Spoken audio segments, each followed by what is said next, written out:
Hello crafters and welcome back. My name is Deepa from DeeZinesByD and today I have a Scrappy Tails post for you.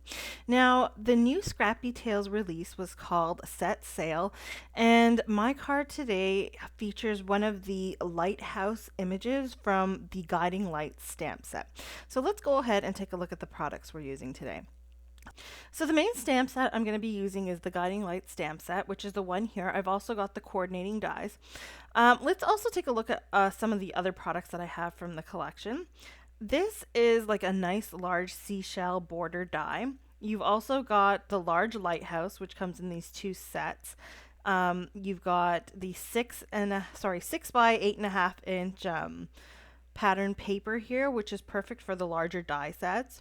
I've got the layered seagull, and then I've also got the beach essentials die set there. And then of course, as I mentioned, the guiding light. So as you can see, this guiding light stamp set has that nice lighthouse, which is what I'm going to be using for my card. It's going to be the main highlight of my card today. Now, I recently just got the Altenew stamp wheel, and it is my favorite tool right now. So I'm actually going to use this to stamp out the lighthouse, and I'm just stamping it on a plain white piece of white cardstock. Sorry, I had a little internal cough there. But anyways, I'm stamping this out on just plain white cardstock. It doesn't matter the orientation or how or what. We're going to die cut this. And I'm just using some Memento black tuxedo black ink. And I like that you can kind of just flip over this stamp wheel here and stamp this down. This is like really nice for videos like this. I don't kind of have to have that extra room on the right side of my screen or the left side for a window that opens and closes. So you can see that this stamps so nicely. I love the look that I'm getting here. I'm going to go ahead and grab my Copic Chows and I'm just going to color in this lighthouse. Now as you can see for the lighthouse portion, you can see there's also like a smaller little house at the bottom there. It's mainly going to be white and red, and I'm trying to use a mix of darker and lighter reds and keep the darkest color on one side, and this just creates a nice gradient so that you can get a bit of depth to your image. So you can see here, just by mixing that darker red into the lighter red on the left side, creates that nice gradient. Now I'm purposely creating the darker shadows on the right side because when I do put this on my card, I'm going to have my light source, which in this case is going to be the setting sun, on the left hand side. So I know that that light is going to shine up and sort of lighten or create highlights on this image to the right. And then all of the shadows are going to be on the left. Or sorry, all of the highlights are going to be on the left and all of the shadows are going to be on the right. So beyond that little bit of blending of my Copics and the darkness with the shadows and the highlights there, the coloring is pretty much just simple Copic coloring. I'm just using the reds for the main portions of like the roof and then the stripes on the lighthouse. I'm using some yellows with a bit of orange for the light, some grays to kind of just create shadows on the white portions. And then I've also got some browns that I'm going to be using on the rocks below. So I've got some browns and gray as well. Now, if you're not a fan of watching Copic coloring, you can just skip forward a couple minutes and you'll get more into the assembly portion of the card. But I do find that the coloring is sometimes therapeutic. I love watching because sometimes you can pick up tips and tricks. I mean, I don't watch my own because I mean, that was just would be a little bit too vain, but I do watch other Copic coloring videos and there's just little things that people do that are different from video to video that I tend to kind of incorporate in my coloring if I think that it's something that's really going to make a difference. Now, if you're wondering what the main difference between Copic Chows, Copic Sketch, and the Copic Originals are, I'm not 100% sure between the sketch and the originals, but I know that there isn't really too much of a difference between the chows and the larger Copic markers, except that it's a more affordable option for you. So if you're like me and you don't do a lot of Copic coloring, you're just kind of getting into it, I'd say that the Copic chows are the best route to go. And if you're more of an avid colorist, you like coloring and you want to put that investment in, I'd get the sketch or the originals. Okay, so moving on, I've got my dies, my coordinating dies for the guiding light stamp set, and I'm just basically snipping out the lighthouse die here. You can see that all of these dies come connected in one piece, and it's really just a matter of snipping them, or you could even just bend them apart. And I'm just going to line this up with the lighthouse that we just stamped out here. And I'm going to die cut it, and that is just to make my cutting a bit easier because I do actually want to cut this up right to the edge of that lighthouse. I don't want to have a white border on this one. So I'll skip forward here. You don't need to see all that cutting, and you can see what it looks like after I get rid of that border. Now for my background, I've got a 5, I think this is a bit smaller. It's about 4 3/4 by 6 3/4. It's a white cardstock panel, and I'm adding some of this 3M labeling tape to a piece of white cardstock, and that was just to give it a bit of rigidity when putting it through my circle punch. And then once I've got that circle cut out, what I'll do is I'll just peel it off and sort of position my lighthouse to see where I want to put this, and then just apply it to the white cardstock panel that I have here. Now that circle is basically representing the sunset, that's the sun. And now I've also got another piece of tape, and I'm just going to tape off the bottom to create my horizon line. So the top part of it's going to be my sky, and below, underneath that tape, is going to be my sea. So I'm going to start off with a bunch of oxide inks here. I'm starting with the fossilized amber, and I'm just adding it in and around that circle mask that we put on top. Then I'm coming in with some rusty hinge, which gives it more of an orange brownie type look. And what I'm going to do is just add both of these colors concentrated more around the sun and coming up to the horizon line there. And these two colors are just really going to be that shine coming off of the sun. Now I did, originally I ink blended that circle there and I made it a bit smaller, and then I thought, I really want this to just come down straight to the horizon line because I do want that sun to glisten onto the sea. So you can see that I moved that masking tape up just a little further to create more of a sea at the bottom, and it kind of just cut the sky a little bit because I realized that I have put my sun a little higher than I initially had, figured or sort of like imagined it in my mind.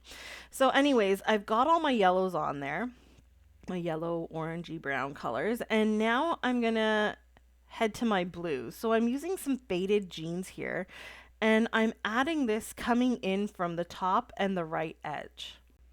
Now you can see that my blending is pretty light, like the faded jeans is just allowing me to lightly blend in that yellow to the blue because we don't want too much of a green tone, and you don't normally see that green tone in the sky. You just kind of see it fade from that yellow to the blue.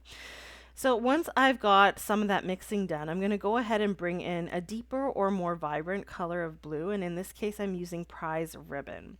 And this just sort of helps you with that blend, I find. So I'm going to literally just go back between all these colors and just carefully blend in this sunset here. And once I'm done or sort of satisfied with this horizon, I'm going to go ahead and take a bit of black soot, and all I really want to do is add this around the edges just to create more of a darker hue for these colors so that it looks like more of an evening scene. So now that I'm blending this in here with the black, you can see it takes like a little bit more of a darker tone. And when you are using the black soot, just be careful not to go at it with too much of a heavy hand, or else you're really just going to add a bit too much black and it's not going to have the right look. So first I'm going to remove this mask, and then I want to soften up that sun a little bit. So I'm just adding a bit more of the fossilized amber on top so it's not so white and there's not such a stark contrast between that and the background. Now I'm going to remove the masking tape from the bottom, and I'm just I like, while I'm kind of creating my card to kind of keep checking whether it's going in the direction I want it to, and that's why you'll see me now and again place that lighthouse on top to see if it's looking like what I meant for it to look like in my head. Okay, so I'm doing just a little bit of cleanup here, and now I'm going to go ahead and start adding my blues for the ocean or the sea or lake or whatever this body of water is. So I'm grabbing the prize ribbon and I'm just starting out, I think actually that's faded jeans, and I'm starting out at the top of this ocean here with the faded jeans and just blending down to the bottom where I'll add more of the prize ribbon. Now, you also have to keep in mind that these are oxide inks, and right now, although they may look a bit splotchy, as they dry, they will blend together a bit more nicely. And I forgot this fact. Now, this works perfectly for the horizon or the sunset that's above that horizon line, but for the sea below, I wanted it to look a bit more choppy because of the waves that you would see. So I'm actually taking some of this white pigment ink, and I'm just taking this little sponge dauber and I'm just kind of pouncing it around to create that, the disturbance that you would see in the water from the waves. Now, when I say I forgot, when this dried, it actually just evened out completely. So I probably should have put like another coat of that white on top, but that's probably something you can maybe learn from if you wanted to make a card like this. Add another layer of that after everything's dried. Now, I also realized that I wanted that sun to be beaming off of the water. So I then took that sponge and I put it onto the fossilized amber and just added just a little bit of that yellow onto the top where I would imagine the sun is glistening on the sea. And you don't have to add too much. We'll also add some glitter, stickles and stuff like that to kind of make that shine stand out later on. So now that this is all done, I'm going to go ahead and put this back into my Altenew stamp wheel, and I'm going to stamp out the sentiment. So one of the things I like about this set is you can actually build a scene here. So now that I've got my backdrop, I can build more of a scene. If I wanted, I could have added a little seagull on the rocks there or something like that. But I'm going to keep it simple here. I've got the lighthouse, I've got a sentiment here, and then I've also got some birds that are flying out of the sun there. And I'm just going to stamp all of this in black. So those birds are just going to be like a shadow or, like a silhouette type image. So I'll stamp that out and you can see that it looks absolutely gorgeous. I like how the sentiment is over top of the sun. I think that just gives like a nice look, and the sentiment itself, it really resonates with me right now. It says, "Let hope be your lighthouse in stormy seas." And I mean, that's all you really need to get through in this life beyond support and love, right? Okay, so now that I've got the sentiment and everything put on, I did want to add like the beam of light coming from the lighthouse. So I'm just grabbing two straight edges of cardstock here and I'm creating that beam, and I'm going to use some antique linen with a small blending brush here to kind of add that beam in. Now, keep in mind when I did this, I kind of just grabbed whatever I had around, and I think the antique linen was just a little bit too light. So you can see as I remove these pieces here, you can see that beam, but it's very, very faint. So I'm going to go back and put those little masks over top, and I'm going to add some squeezed lemon, which has more of that brighter yellow tone that you would see coming from the lighthouse.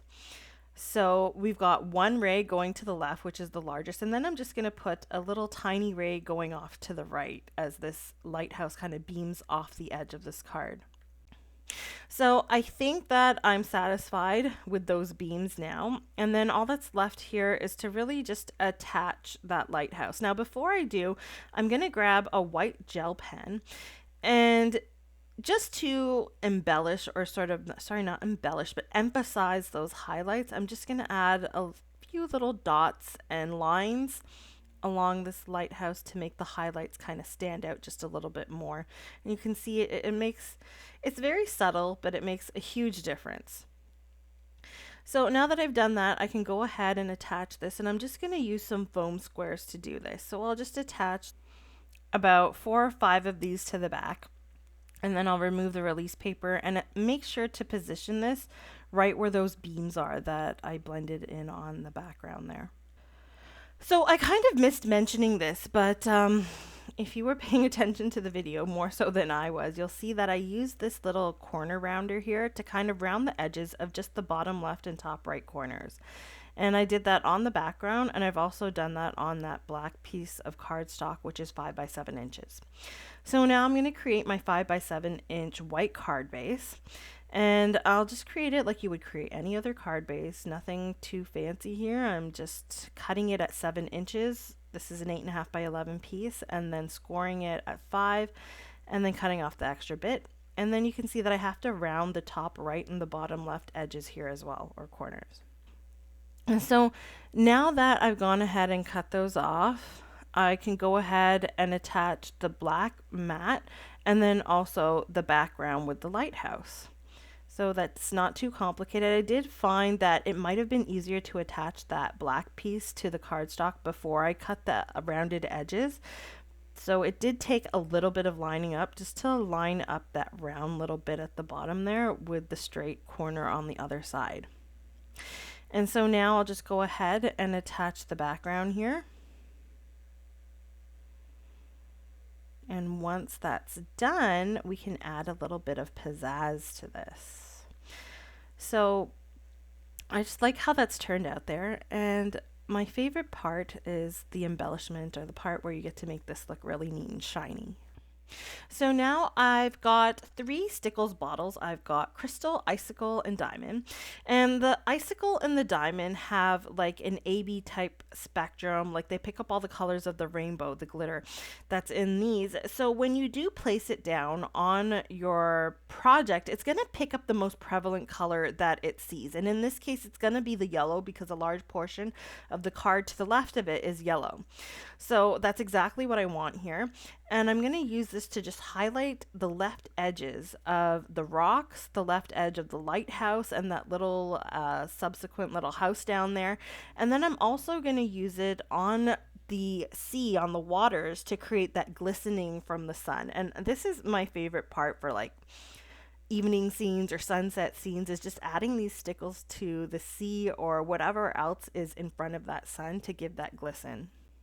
So once I'm done with the sea there, I'm actually going to grab some Nuvo Dream Drops, and they're in the color, I think it's glimmer gold or something like that. It's a nice gold color that you get here.